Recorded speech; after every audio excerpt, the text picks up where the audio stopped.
ನೂತನ ಶಿಕ್ಷಣ ಸಚಿವರಾಗಿ ಆಯ್ಕೆಯಾದ ಪ್ರಹ್ಲಾದ್ ಜೋಶಿ ಹೇಳಿದ್ದೇನು? ಇಲ್ಲಿದೆ ಫಸ್ಟ್ ರಿಯಾಕ್ಷನ್.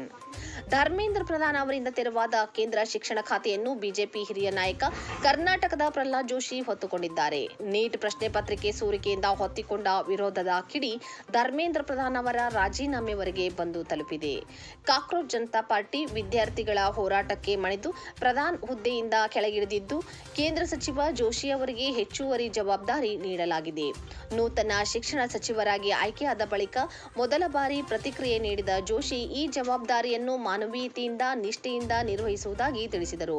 ಜೊತೆಗೆ ಅವಕಾಶ ನೀಡಿದ ಪ್ರಧಾನಿ ನರೇಂದ್ರ ಮೋದಿ ಅವರಿಗೆ ಧನ್ಯವಾದ ಅರ್ಪಿಸಿದರು.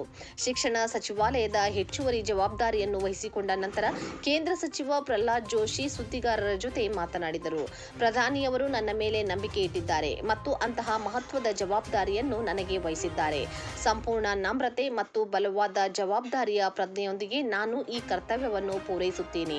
ಈ ಮಹತ್ವದ ಜವಾಬ್ದಾರಿಯನ್ನು ನನಗೆ ನೀಡಿದ್ದಕ್ಕಾಗಿ ಮತ್ತು ನನ್ನ ಮೇಲೆ ಅಂತಹ ಅಪಾರ ವಿಶ್ವಾಸವನ್ನು ತೋರಿಸಿದ್ದಕ್ಕಾಗಿ ನಾನು ಪ್ರಧಾನಿಯವರಿಗೆ ಧನ್ಯವಾದ ಹೇಳುತ್ತೇನೆ.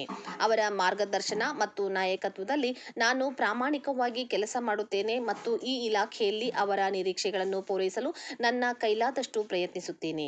ಸಂಪೂರ್ಣ ಸಮರ್ಪಣೆ, ನಮ್ರತೆ ಮತ್ತು ಪ್ರಾಮಾಣಿಕತೆಯಿಂದ ನಾನು ಈ ಜವಾಬ್ದಾರಿಯನ್ನು ಪೂರೈಸುವತ್ತ ಕೆಲಸ ಮಾಡುತ್ತೇನೆ. ಈ ಅವಕಾಶವನ್ನು ನೀಡಿದ್ದಕ್ಕಾಗಿ ನಾನು ಮತ್ತೊಮ್ಮೆ ಪ್ರಧಾನಿಯವರಿಗೆ ಧನ್ಯವಾದ ಹೇಳುತ್ತೇನೆ ಎಂದು ಹೇಳಿದರು.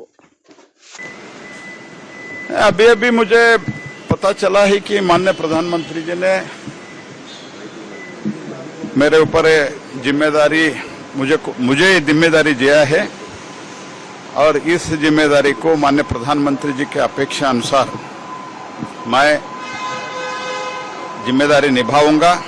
I accept this responsibility with sense of duty and humility, and I am thankful to the Prime Minister. In last 12 years of Prime Minister Shri Modi government, many historical achievements have been done, and even in last 4-5 years, Shri Dharmendra Pradhan also executed national new education policy.